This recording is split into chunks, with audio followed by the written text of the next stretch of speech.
no good guys and bad guys. There's flawed people and more flawed people. The way I kind of dealt with it was that I didn't read anything online, and I didn't engage with that. I don't have a Twitter thing yet. I can MySpace, Facebook, and whatever. I'm kind of in like the 19th century when it comes to all of that.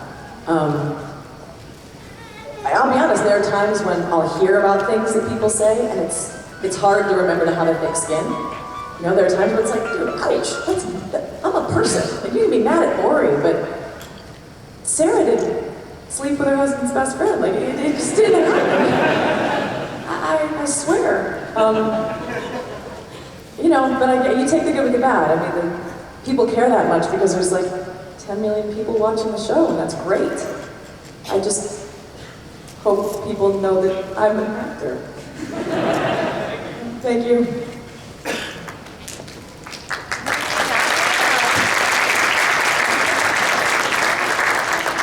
Hi there. Big fan of Prison Break, and I remember that you had a really big role in the first, second, fourth season, but in the third one, it's like you were barely there. You get like some fuzzy shots from behind you, and you're kind of chained to a chair or something like this.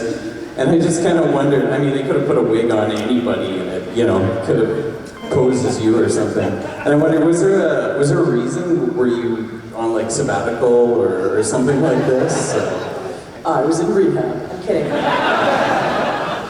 They actually did put a wig on anybody. I'm not in a single frame of season 3. I did a little bit of voiceover for it eventually. You know, there's a lot about this that I can't really talk about. I got pregnant in season 2. We couldn't really work out the logistics of that, so they wrote me off the show.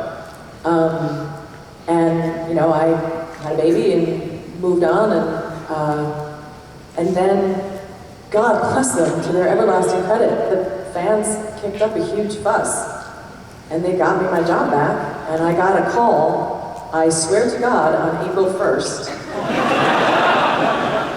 Why they didn't wait 12 hours will never, ever...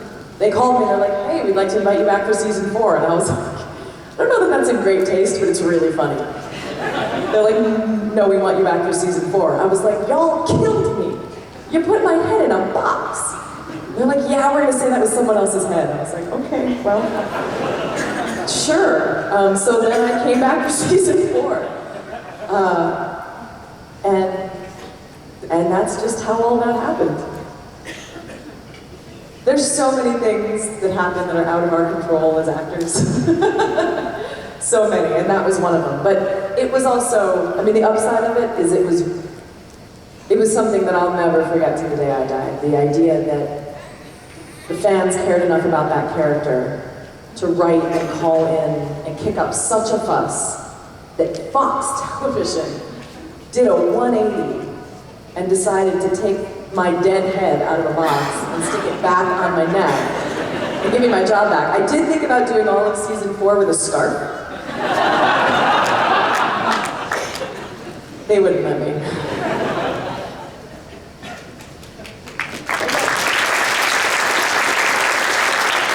The wings!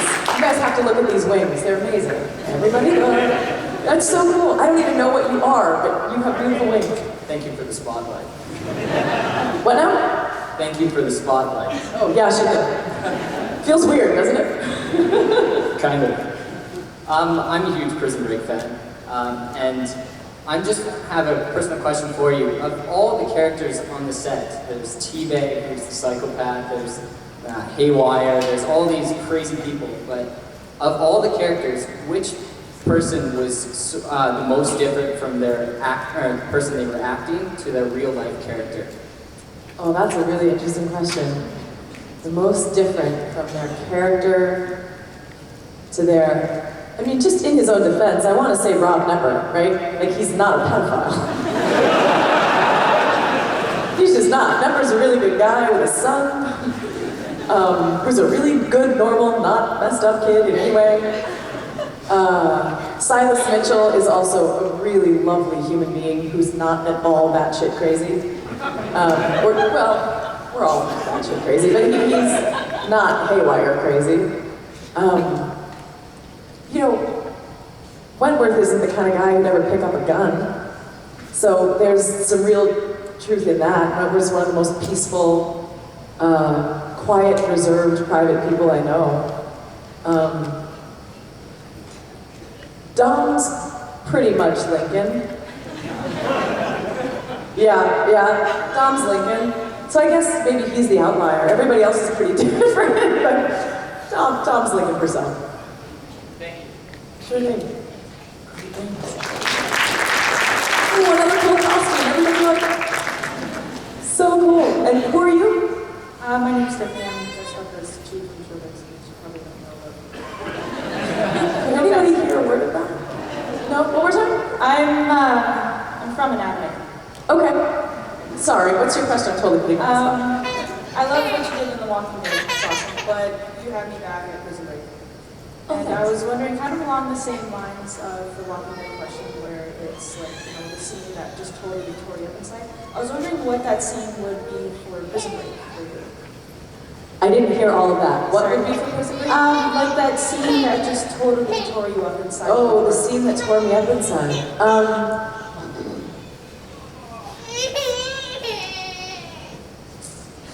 Man, I kind of want to say the scene at the end of season 1 where Sarah realizes that Michael's been lying to her the whole time.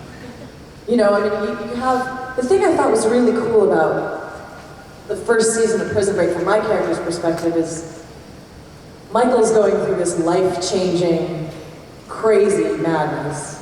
Lincoln's going through the end of his days, possibly. Veronica's trying to save them. For my character, it's just another day in the office, right up until the moment where Michael tells her that this has all been a lie, and where she realizes that this whole I don't care about this guy, I don't care about this guy, I don't care about this guy thing didn't work at all. And that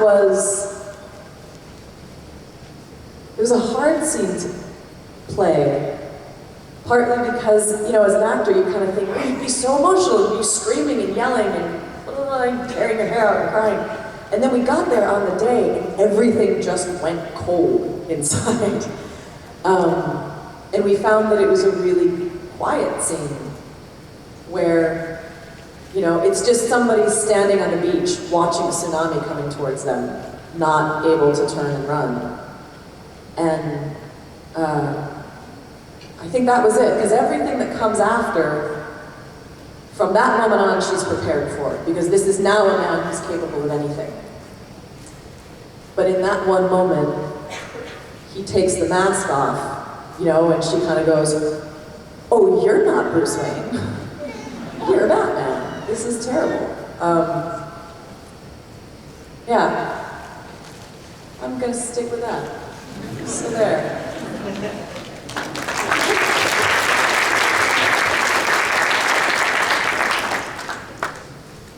Hi, I have a Walking Dead question. At the end of season 2 and the beginning of season 3, a lot of the characters have changed drastically, over that winter period. I was just wondering, were there any problems making that kind of 180 character change? Sorry, it must be my ears. Oh. The 180 character change at the end of season 2? Yeah, in season 2 to season 3, they had a big overlap, the winter that the characters go through. Yeah. Everybody goes through kind of a big change. Chandler Riggs becomes kind of more grown up, and then Laurie withdraws. And I was just wondering that the actors have problems kind of showing that, or they're just kind of naturally? I think actually as actors it was a really exciting thing, because the danger of television, and as an actor my fear with television, is you get locked into the same character, kind of doing the same thing over and over and over. And I think in the last 10 years television's changed a lot. Thanks in part to shows like Breaking Bad, where you've got a character who really goes from the angel to the devil over the course of the seasons.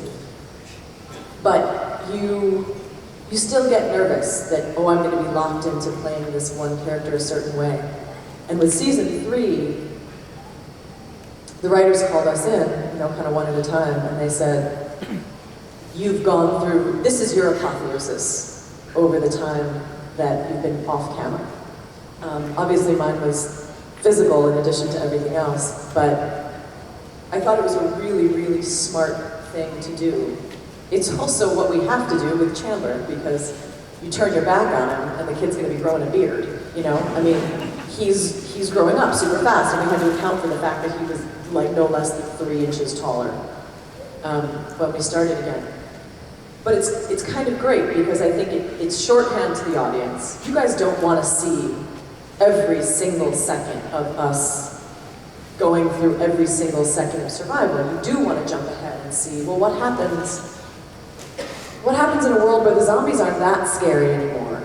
It's the attrition of exhaustion and malnutrition and the strain of living this way. So I thought that jump ahead was fantastic. And without giving up too much, but what are they going to do, kill me? Season 4 has some of those elements too in ways that are, I think, really cool and really profound.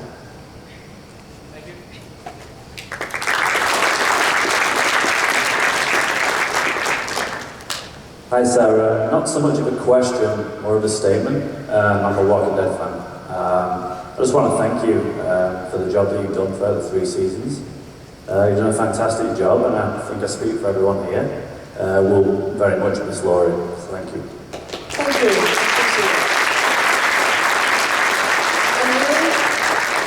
Back at you. I mean, you can talk to anyone on the show. This is the best job any of us have ever had. Scott Wilson's been in this business years, like 40 or something. Jeff DeMunn, these are seasoned actors, and this job has meant more to us than anything we've ever done. And we're only doing it because you guys are watching. We thought if we could hit 1 million viewers, they might let us come back for season 2, and then that would probably be it. You guys took our breath away. So thank you so much for the support that you guys have shown the show. It's amazing.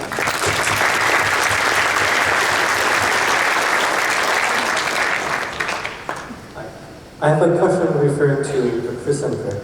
So how does it feel like for you to be playing as Dr. Sarah as Sarah?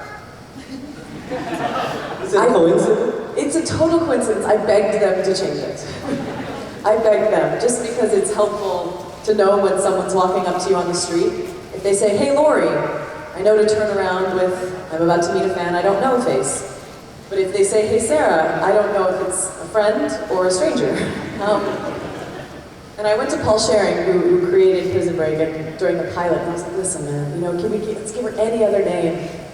And he played me like a fiddle. He's like, yeah, but Sarah's the name of a woman with such courage and loyalty and strength. You sucker. So yeah, that was all there was to it. At least there's the H, no H difference. I mean, I don't know that that's really gonna sell, but, I got nothing, man. It was just a coincidence.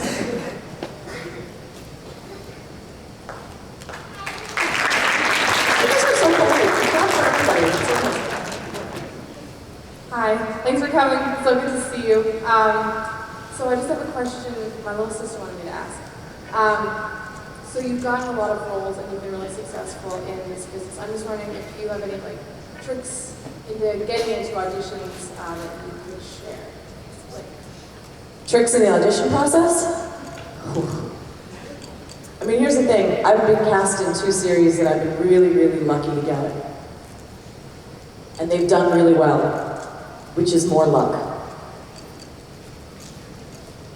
I've probably auditioned for 200 other jobs that either I haven't gotten or I've gotten and they haven't been great.